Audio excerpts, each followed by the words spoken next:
Estamos com um novo formato para o programa Saúde Ativa em virtude do surto da Covid-19. Estamos mantendo todos os cuidados necessários e trabalhando de casa. Não bastasse aquela lista clássica de cuidados com a saúde, associada a que já corre o maior risco de atentados ao coração, equilibrar a alimentação, controlar o colesterol e a pressão, não fumar, uma nova recomendação despontou no horizonte: fazer o possível para evitar o contágio pelo coronavírus. Isso porque pessoas com doenças cardiovasculares são as mais frequentes vítimas fatais da Covid-19. Elas estão presentes em quase 40% dos óbitos no país. E é sobre esse assunto que hoje vamos receber a cardiologista, a doutora Thaís Vieira. Doutora, é um prazer recebê-la aqui no nosso programa Saúde Ativa. É um prazer muito grande, Dayana, estar aqui no Saúde Ativa para poder debatermos um tema, né, que é tão moderno e está afligindo toda a nossa população, né, não só a nossa, como a do mundo, né? Verdade, doutora. Doutora, por que o cardiopata ele sofre mais com a Covid-19? Muito bem. Existe um grupo de risco para as doenças que predispõem mais, ou seja, que sofre mais decorrente da infecção pelo Covid. O fato de ser portador de hipertensão, ele tem uma maior probabilidade de vir a ser contaminado e de ser uma maior gravidade a infecção pelo Covid. Paciente diabético, o paciente que tem cardiopatia, o paciente que tem problemas pulmonares, entre outros. Especificamente, por que o cardiopata ele tem o maior risco de, quando vir a ser acometido pelo Covid, desse Covid ser de uma maior gravidade. Então, o cardiopata, ele já tem uma reserva cardíaca diminuída, ele já tem suas artérias mais endurecidas, e, com isso, o aporte de oxigênio para os pulmões, ele fica diminuído, e, com isso, a oxigenação ficando mais debilitada, a entrada de anticorpos para fazer a defesa do organismo. Tudo isso é teoria, Dayana, ainda não se tem um mecanismo fisiopatológico garantido, porque é uma doença nova, né? Então, são várias hipóteses que estão sendo formuladas, mas a principal delas é isso, é que, por ter uma reserva diminuída cardíaca, vai um menor aporte de oxigênio para os pulmões e para todos os órgãos, e, com isso, a chegada de uma menor quantidade de anticorpos todos os órgãos, dentre eles os pulmões. Há uma hipótese também, por exemplo, de que o cardiopata, por si só, ele já tem uma imunidade mais deprimida do que um não cardiopata. E isso também facilitaria a doença cardiovascular no paciente que adquire o COVID seja mais grave. Para você ter uma ideia, a letalidade da população por COVID gira em torno de 5%, mas pelo fato de você ser cardiopata, essa letalidade, ela duplica, ela passa a 10% só, única e exclusivamente, por você ter uma cardiopatia ou por você ter hipertensão, diabetes. Quanto mais se somam as doenças, maior a gravidade, a provável gravidade de complicação advinda do COVID. Então, a gente tem algumas cardiopatias, né? Você sabe que o COVID, ele agride o coração também, né? Então, o vírus, ele entra pelo pulmão, faz o dano pulmonar, mas ele também afeta outros órgãos e sistemas do nosso organismo, dentre eles o próprio coração, né? Então, ele pode levar, não só no caso dos pulmões, a pneumonia clássica, que todos nós já sabemos, mas ele pode, no coração, levar a uma injúria. O coração ele passa a não funcionar de uma maneira efetiva. Se você já tem o seu coração que não funciona adequadamente e é acometido pelo COVID, essa disfunção toma uma magnitude, uma proporção maior. Além disso, o vírus, ele provoca uma inflamação no coração. que se chama miocardite. E, além do mais, some-se a isso arritmias cardíacas, choque cardiogênico, o coração realmente fica sem estruturação para poder funcionar. Então, é uma doença que é um vírus que entra pelos pulmões, mas que ele sai se distribuindo para vários órgãos. Ele pode acometer também, por exemplo, o cérebro, ele pode provocar o AVC, que é o acidente vascular cerebral, que popularmente conhecemos como derrame cerebral. Ele pode afetar os rins, levando o paciente a entrar em insuficiência dos rins. Pode levar também a uma condição que se chama vasoplegia, que significa que os vasos eles ficam dilatados e não conseguem reagir, e a pressão vai baixando e ele entra em choque, precisando de, inclusive, medicações que se chama aminas vasopressoras, que é vasopressina, adrenalina. Então, é uma doença sistêmica, não é uma doença, né, que é inerente somente a um determinado órgão, e sim todo o nosso organismo. Entendi, doutora. E os cuidados, doutora, com os pacientes com doenças cardiovasculares, ele é o mesmo para os demais perfis do grupo de risco? Então, o que a gente recomenda, por exemplo, os pacientes cardiopatas, o isolamento social do cardiopata é muito importante, né? Porque a gente não tem uma vacina ainda, o modo de contaminação pelo COVID é por gotículas de saliva que vão entrar, quer seja pela boca, pelo nariz ou pelos olhos, né? Então, contato pessoa a pessoa é quem vai fazer com que nós adquiramos a doença, então, isolamento social. Nos primórdios da chegada do COVID, houve uma colocação, uma dúvida na imprensa de que os medicamentos que os pacientes faziam uso para hipertensão arterial, que eles fariam mal ao paciente com COVID. Mas isso não é verdadeiro. Os pacientes que fazem seu tratamento para hipertensão devem continuar fazendo, devem continuar tomando suas medicações, porque se descompensa a pressão, isso evolui de uma maneira desfavorável. Então, os medicamentos para diabetes, todos devem ser mantidos, ou seja, não há nenhuma proibição do uso dos medicamentos que os cardiopatas, hipertensos e diabéticos normalmente fazem uso. Então, a recomendação é seguir as orientações do seu cardiologista e manter o isolamento das demais pessoas para evitar a aquisição do vírus. Então, doutora, esses seriam também os cuidados, que era o que eu ia perguntar para a senhora, que esses pacientes devem tomar, né, neste momento, é manter ainda os medicamentos e o isolamento social. O isolamento social, as medidas de higiene, tentar manter uma alimentação adequada, né? Então, eu tenho recebido no consultório, né, ou mesmo agora pela telemedicina, né, muitos pacientes com suas pressões descontroladas, fazendo angina, né, aquela dor no peito, os pacientes que já têm suas cardiopatias, né, porque a ansiedade é muito grande nesse período, né? Então, com isso, a gente sabe que a ansiedade faz um estreitamento nos vasos e aumenta a pressão arterial, pode precipitar arritmias cardíacas, pode descompensar coronárias que vinham equilibradas.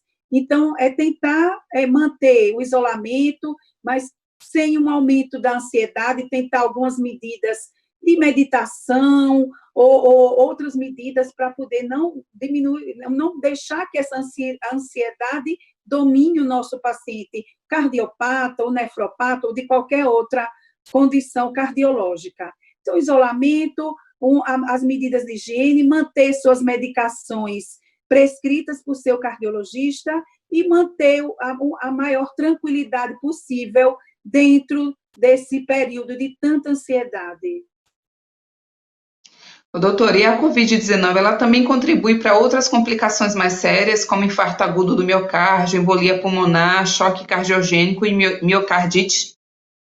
Sim, Muito bem colocado, Dayana. Né, a gente tem já vários relatos, inclusive eu trabalho no São Lucas e a gente tem vários casos de pacientes, né, que chegam com aqueles tradicionais, já tiveram aqueles tradicionais sintomas. A gente sabe que 88% dos pacientes têm febre, tem tosse, dor de cabeça, alguns deles podem ter diarreia, vômitos, perda do paladar e do cheiro, né? Não necessariamente você precisa ter todos os sintomas, e ele chega no hospital e ele, às vezes, é uma síndrome que parece um infarto do miocárdio. Quando você faz o cateterismo, em algumas circunstâncias realmente tem obstrução, em outras é um infarto sem obstrução nas coronárias. Uma coisa que é importante relatar é o seguinte: o paciente que já tem uma obstrução parcial de suas coronárias, uma placa de ateroma, mas que não está obstruindo as artérias, nesse período de virose, os vírus instabilizam essa placa e predispõem a mais infartos do miocárdio, né? Então, a gente recebe pacientes tanto com as artérias completamente fechadas, quanto um infarto sem obstrução, como miocardite, aquilo que eu falei, uma inflamação do miocárdio, ele passa a não funcionar de uma maneira adequada, porque ele fica inflamado. O vírus não só penetra no coração, na musculatura, como também através de mediadores bioquímicos que se chamam interleucina, entre vários outros, e pode danificar o coração, podendo levar, como você bem falou, ao choque cardiogênico, que significa que o coração não aguenta toda essa sobrecarga e entra em choque. Então, a senhora falou que é uma das medidas... valorizar, né, os sintomas. Eu tenho pacientes que têm o COVID e o único sintoma que ele tem, teve uma febrezinha, uma dor de cabeça, tem uma dor torácica. Então, essa é uma doença, mais do que nunca, que os poucos sintomas que se tem que ser muito valorizados. Porque, às vezes, eu já peguei um paciente que só teve uma febrezinha, nem chegou a 38, 37 e pouco. Teve uma dor de cabeça, uma moleza, aí eu pedi uma tomografia do pulmão, já estava com 25% comprometido. Então, é valorizar os sintomas, os poucos sintomas que sejam, né? Porque quando você age de uma maneira precoce, a possibilidade de cura é muito grande. A gente sabe que 80% dos pacientes ficam curados, entram em remissão, mas dos 100%, 15% evolui para uma fase pulmonar mais grave e 5% vai para a UTI, e aí, a depender da estrutura de qualidade da UTI, a mortalidade pode chegar até 80%. Né? Então, as fases iniciais são as fases que você tem que agir. Você não pode ficar só esperando, tive febre, continuo com febre. Isso não é uma coisa normal, né? Você tem que ficar alerta com seus sintomas. São poucos, mas que a gente tem que valorizar. Entendi, doutora. A senhora falou de dar continuidade ao medicamento, aos medicamentos utilizados, mas é verdade que pacientes com os males cardiovasculares, se eles usando medicações que podem favorecer sangramentos, dessa forma ela pode contribuir para o agravamento da COVID? Então, os pacientes que já vêm em uso, por exemplo, de AS, AS é um antiagregante plaquetário, entendeu? Que a gente sabe que quando a pessoa se fere, sangra mais um pouquinho. É um medicamento que propicia. A gente não tem orientação de suspender essa medicação. Ela deve ser mantida. E, por incrível que pareça, entendeu? Um dos tratamentos dos pacientes com COVID, principalmente aqueles que evoluem a gente tem 3 fases do COVID. Para da segunda para a terceira fase, um dos tratamentos são os anticoagulantes, porque essa é uma doença que propicia a trombose. O que é trombose? É a formação de coágulos nas pernas, coágulos nos pulmões, que é o que se chama de tromboembolia pulmonar ou embolia pulmonar, entendeu? Então, um dos tratamentos são os anticoagulantes. Então, a gente tem que ter muito cuidado com essas colocações, essas assertivas, porque é um tipo, inclusive, de tratamento, né? A gente se questiona muito, um paciente que já usa anticoagulante, aí suspende. Não, pelo contrário, há algumas colocações até de que eles já estariam tomando uma medicação que a gente daria se ele evoluísse de uma maneira desfavorável. Então, não há recomendação de suspensão de nenhuma das medicações que estão sendo, os pacientes estão em uso. No começo, houve aquela prerrogativa do cetoprofeno, ibuprofeno. Será que ele faria mal? Também não se chegou a nenhuma conclusão de que eles poderiam fazer mal, né? Então, a gente não deve suspender nenhuma das medicações, e os anticoagulantes, eles são medicações que podem ser usadas, inclusive, como tratamento a partir da segunda, terceira fase, pela propensão de trombose desse paciente. Doutora, então, para reafirmar, os pacientes cardiopatas, eles devem continuar com medicamentos e também as visitas médicas, não é isso? Os pacientes que são cardiopatas, eles não devem suspender suas medicações, devem redobrar seus cuidados com alimentação, com pouco sal, com restrição de gordura, devem procurar fazer ou em casa, com esteira ergométrica, ou no seu condomínio, se for permitido, uma atividade física aeróbica, pelo menos meia hora por dia, né? E deve estar sempre em contato com seu cardiologista, quer seja por telemedicina, ou o modo que você tiver acesso ao seu cardiologista para tirar suas dúvidas ou para expor suas queixas. Então, manter suas medicações, fazer uma alimentação equilibrada, uma atividade física regular e o contato frequente com seu cardiologista é de extrema importância. Mesmo porque, Dayana, as doenças cardiovasculares, elas não entram em quarentena, né? Então, o que a gente está vendo hoje em dia é um fato muito importante. Os pacientes, eles estão morrendo por infarto do miocárdio. A gente teve aí alguns casos, inclusive um cantor, né, o Moraes Moreira, que faleceu de infarto. Segundo relatos, né, lidos pela imprensa, ele estava com queixas, mas ficou com receio de ir à urgência e infartou e veio a óbito, né? Então, o câncer não está em quarentena, o infarto não está, as arritmias cardíacas não estão. Então, você tem que ficar atento aos seus sintomas, tem que manter suas medicações corretamente, sua alimentação e sua atividade física, e se sentir qualquer coisa, ou se tiver qualquer dúvida, entrar em contato com o seu cardiologista. Doutora, e como médica, qual é a opinião da senhora sobre o uso da cloroquina em pacientes diagnosticados com o novo coronavírus, né, já que a arritmia cardíaca é um dos sintomas colaterais da medicação, trazendo sim riscos para o coração? A cloroquina é o grande questionamento, né? Sempre a gente vai falar sobre o Covid e vem sempre esse questionamento da cloroquina.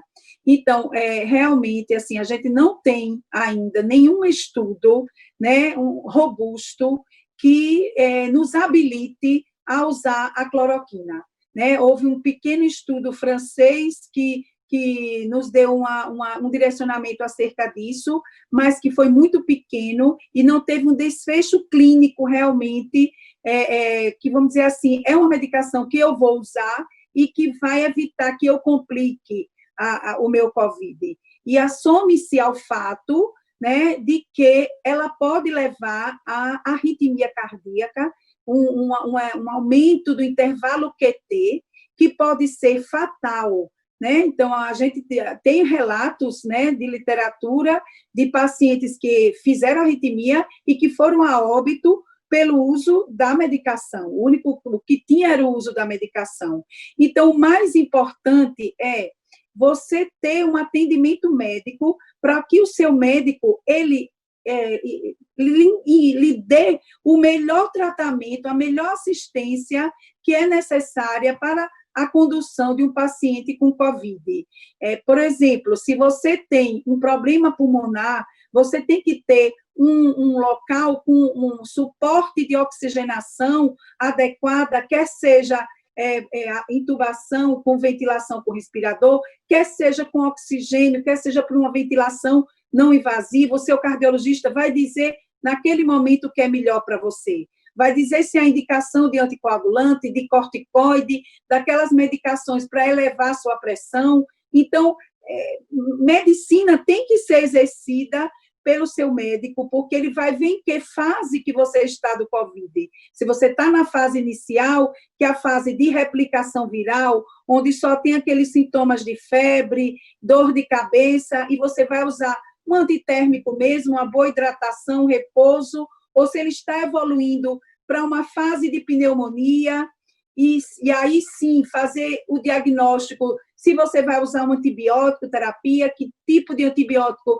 vai ser mais adequado, quantos por cento do seu pulmão está comprometido, ou se você está evoluindo para a terceira fase, que é uma fase mais complicada, que geralmente precisa de UTI e de todo o suporte de uma UTI bem equipada e com profissionais habilitados para poder ajudarem nesse suporte.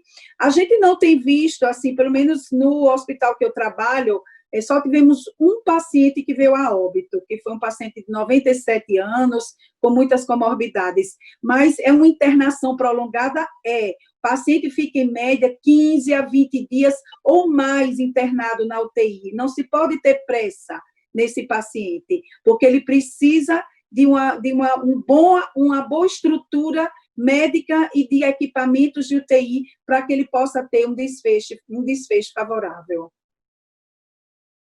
Entendi, doutora. E esses pacientes com arritmias cardíacas ou portadores de marca-passo, que apresentam hipertensão ou doenças cardíacas estruturais, ele então pode apresentar risco aumentado de necessidade de UTI, não é isso? Ou morte pela infecção do novo coronavírus? Sim, quando esses pacientes, entendeu, eles podem vir a ter uma maior necessidade de UTI, por isso que precisa-se muito ficar em alerta, né, e valorizar suas queixas, né, conversar com o seu médico para ver de que maneira a sua infecção está evoluindo. A maioria dos pacientes, inclusive, não tem nem sintomas, né? A gente sabe que 80%, como eu falei previamente, regridem espontaneamente sua infecção pelo COVID, mas tem um percentual que complica, e quanto mais breve você puder diagnosticar, por exemplo, se tem uma pneumonia, a gente sabe que a imagem, na tomografia, aquela imagem vidro fosco, que percentual seu pulmão está comprometido, se você está tendo arritmia cardíaca. Então, você que é cardiopata, você tem que saber que, se você adquiriu COVID, você tem uma maior probabilidade de vir a complicar. Então, você tem que ter esse contato mais direto e frequente com seu médico para que ele possa lhe orientar de uma maneira mais adequada e, com isso, evitar as complicações adquiridas ou inerentes ao COVID. Doutora, médicos ao redor do mundo, eles estão registrando uma queda da procura dos serviços de assistência de pacientes com infarto agudo e síndromes coronarianas agudas. Sergipe também tem registrado essa queda? Sergipe também tem Sergipe também tem registrado essa queda, né? Ele está indo no fluxo com o mundo. Não só os pacientes, eles estão procurando menos os hospitais por receio da infecção por Covid, e eles estão infartando mais. Os pacientes estão tendo menos diagnóstico de câncer, os pacientes estão com suas pressões descontroladas, e com isso estão tendo mais AVC, e que quando a gente sabe que o infarto do miocárdio e o acidente vascular cerebral, que é o derrame, é de prioridade chegar o mais rápido possível dentro de uma unidade hospitalar. A gente sabe que o paciente que infarta e que teve um AVC, se chegar até 3, 4 horas do início dos sintomas, a chance de recuperação, no caso do AVC, do déficit, ou seja, paralisei um lado, mas tomei uma medicação específica, ela pode recuperar plenamente essa situação. Um paciente com infarto agudo do miocárdio, que chega até 3 horas na urgência, você tem condição de abrir a artéria desse paciente, principalmente através da angioplastia, e com isso recuperar completamente aquele coração, aquela região daquele coração que ficou acometido por aquela obstrução em sua coronária. Então, a gente teve como caso, como eu disse previamente, do cantor, né? A gente está tendo vários casos, não só em Sergipe, mas no Brasil e no mundo. Isso é relato de literatura. Tivemos o Moraes Moreira, que infartou em casa e não procurou uma assistência médica. E como ele, nós estamos registrando no nosso dia a dia, não só por relato científico, mas pela vivência hospitalar, que os pacientes estão chegando de uma maneira mais tardia ao hospital ou estão falecendo por não procurar um serviço hospitalar com receio da infecção pelo Covid. Como eu disse, as cardiopatias, elas não estão em quarentena, elas continuam acontecendo. Então, é preciso que a gente esteja alerta ao Covid, mas também às outras morbidades, como o infarto do miocárdio, o AVC, o câncer, dentre todas as outras patologias. Doutora, era justamente isso que eu ia perguntar para a senhora. Quando é que se deve procurar o pronto atendimento? Então, não espera muito, teve algum sintoma diferente, vai para um hospital? Se você puder ter acesso ao seu médico, ele vai lhe orientar de uma maneira eficaz. Se você não tem esse contato com o seu médico, é importante que logo no começo dos seus sintomas, você procure uma assistência hospitalar, né? Hoje a gente tem, dentro dos hospitais, alas que são específicas de Covid. Então, os pacientes que chegam com outras queixas, ele procurando o hospital, ele vai ser direcionado para uma área não Covid. E você não perder tempo, procure assistência hospitalar ao começo dos seus sintomas. Convém destacar também que nós, mulheres, nós temos sintomas que são mais atípicos. A mulher não tem aquela clássica dor no peito, que vai para o braço, para as costas. Às vezes, a mulher tem uma dor na região do estômago, tem um cansaço, então, e que não valoriza, acha até que é uma ansiedade.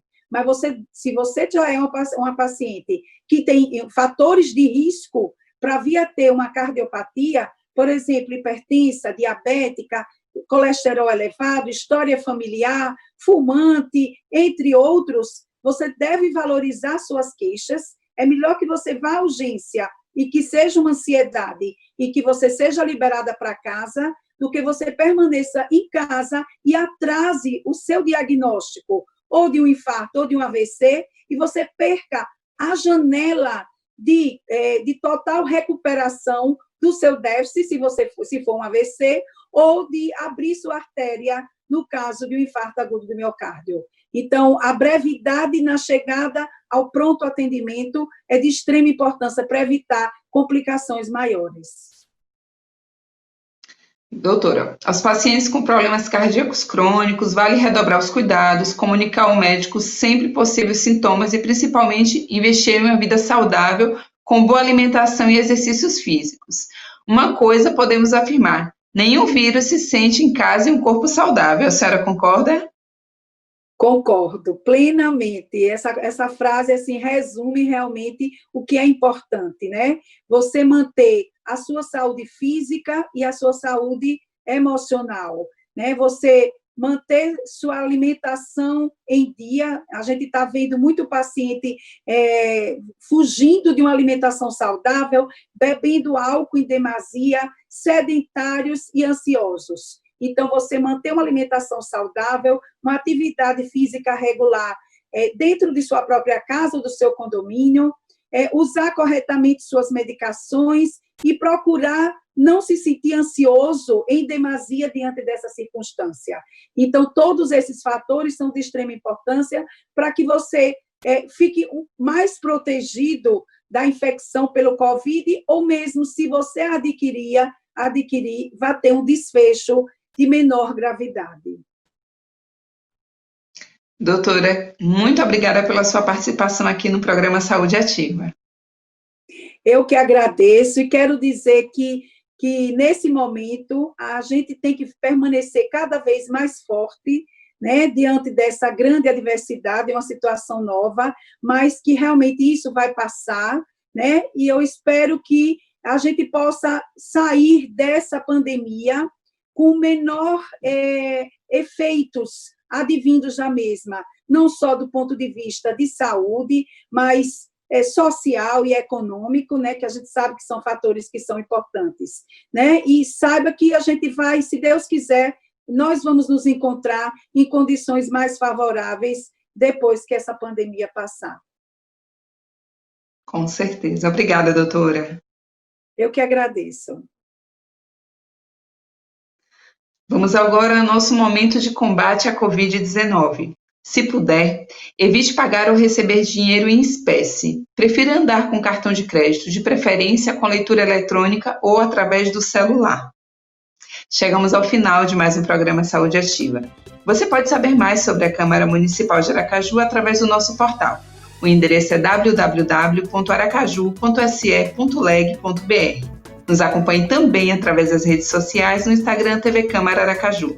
E neste tempo de pandemia, o isolamento social é essencial. Se puder, fique em casa. E se for sair, lembre de usar a máscara e higienize as mãos com álcool em gel.